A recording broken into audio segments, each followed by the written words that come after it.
आजपर्यंत इतक्या माणसांबरोबर डील केलंय मी, पण सारंगबरोबर डील करणं इतकं सोपं नाहीये.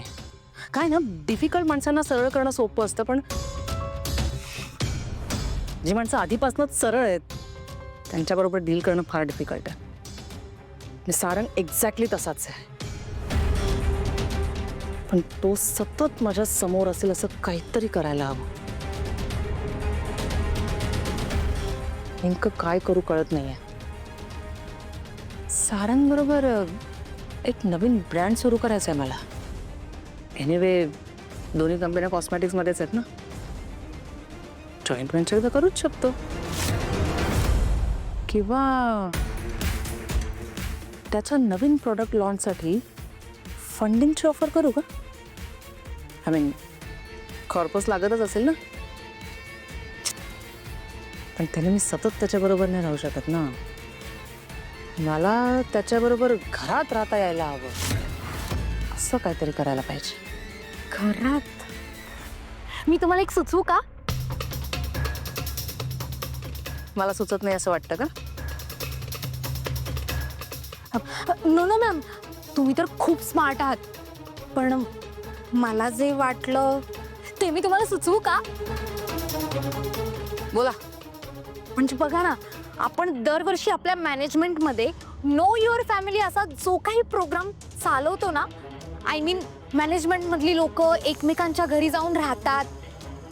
मॅम, आपण तसंच काही केलं तर?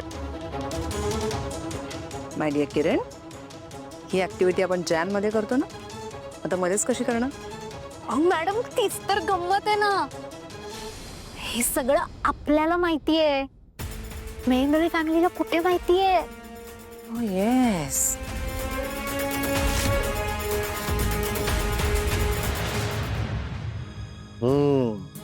हा सारंग दादाला नाराज नाही करायचं. काही होऊन दे, राजकुमार दादाला शोधून आणणारच. बबलू, एक काम कर ना, राजकुमार दादा आधी ज्या ज्या ठिकाणी जायचं ना, एकदा तिकडे जाऊन बघ आणि देवाला फोन कर. आणि त्याची मैत्रीण कोणती? जुली. हां, तिच्या घरी जा आणि चेक कर एकदा आहे का. त्याचा पत्ता लागलाच पाहिजे. आज लागला पाहिजे. लागला समजा. अहो, लहानपणापासून माझं स्वप्न होतं डिटेक्टिव्ह व्हायचं, रॉ एजंट व्हायचं, सीआयडी व्हायचं. हे बबलू, उंचीमुळे राहून गेलं, पण तुमचं काम होणार. तू ना एक्साइटमेंट मध्ये येऊन काही करू नकोस. 0026 हे का आता? हा माझा नंबर आहे, मीच दिलाय. आज काम होणार. अन्नाला शिवणार नाही, पण काम होणार. उपाशी राहणार? जमेल तुला? नाही, उपाशी राहून काम नाही होणार ना. बरोबर आहे, पण होईल. 100% काम होणार. बबलू ऐक, आपण दादाला शोधतोय हे कोणालाही कळता कामा नाही. आपल्या घरातल्यांना पण नाही. काही झालं तरी आपला भाऊ आहे रे तो. त्याला ही संधी मिळायला हवी. पण जर हे आईला कळलं ना, तर त्याला आई कधीच माफ नाही करणार. Don't worry, something your every because than change the W. ना काळजी करू नका, शोधायला आणतो मी.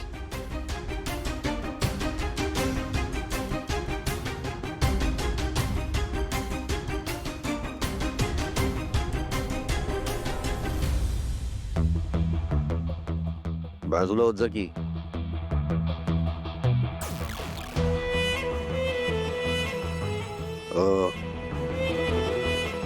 माझी विचारपूस करायला कोणी आलेलं का? काय तुला काय वॉचमॅन वाटतो का मी? चल दे.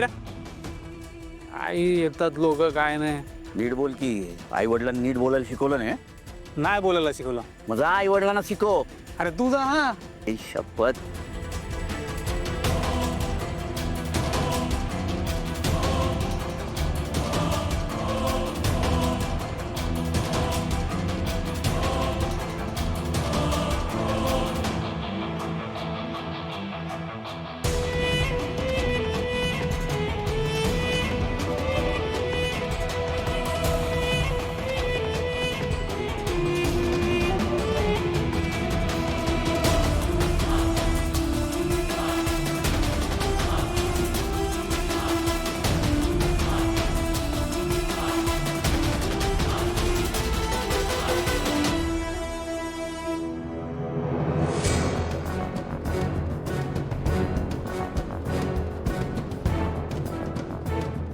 तुमचा माणूस सापडला.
तारा, सोहम गेल्यापासून तुला एकटं वाटत असेल ना?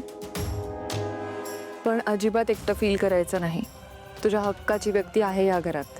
तुला काहीही लागलं हक्काने माग माझ्याकडे. थँक्यू सो मच वहिनी. अगदी बरोबर बोला. सोहम सोबत नाहीये त्याचा त्रास तर होतोय, पण तो ज्या कामासाठी गेला ना त्याचा विचार केला तर मला त्याचा खूप अभिमान वाटतो. आणि पहिल्यांदा त्याने त्याचा करिअरचा विचार केलाय. कारण इथे असता तर स्वतःचा विचार करायचा सोडून नुसतं फॅमिलीच करत बसला असता. खरं आहे तारा. ॲक्च्युली आपल्या नवऱ्यांमध्ये आपल्यामध्ये ती कॅपॅसिटी की आपण काहीही करू शकतो. पण या लोकांच्या डोक्यात जे लहानपणापासून खूळ बसवलं गेलंय ना, फॅमिली फॅमिली फॅमिली, त्यातून हे लोक बाहेरच पडत नाही. हो ना. सतत आपलं आई दादा वहिनी.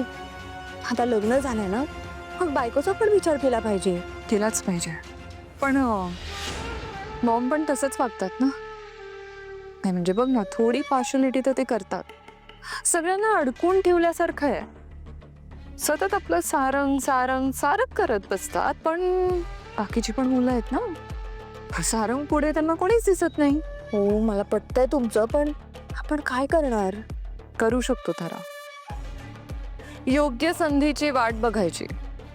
आता जगन्नाथ म्हणालाच आहे ना, सारंगवर काहीतरी संकट येणार आहे. ती खरं तर आपल्यासाठी संधी ठरू शकते. पण वहिनी, तुम्ही ह्या सगळ्या गोष्टींवर विश्वास ठेवता? नाही, एवढा नाहीये, पण थोडा आहे. तुला माहिती नसेल म्हणून सांगते तारा. एक काळ असा होता जेव्हा या घरात जगन्नाथला विचारल्याशिवाय एक पान हलायचं नाही. आणखी एक गोष्ट सांगते तुला. जगन्नाथने बोललेल्या सगळ्या गोष्टी खऱ्या होतात. आणि आता त्या मूर्ख मुलीने जर जगन्नाथचं म्हणणं सिरियसली घेतलंय तर आपणही घेतलं पाहिजे. तसं तो म्हणाला की सारंगच्या आयुष्यात संकट येणार आहे आणि जगन्नाथ म्हणालाय म्हटल्यानंतर येणार कन्फर्म. मग आता ते संकट मोठं कसं होईल हे आपण बघायचं.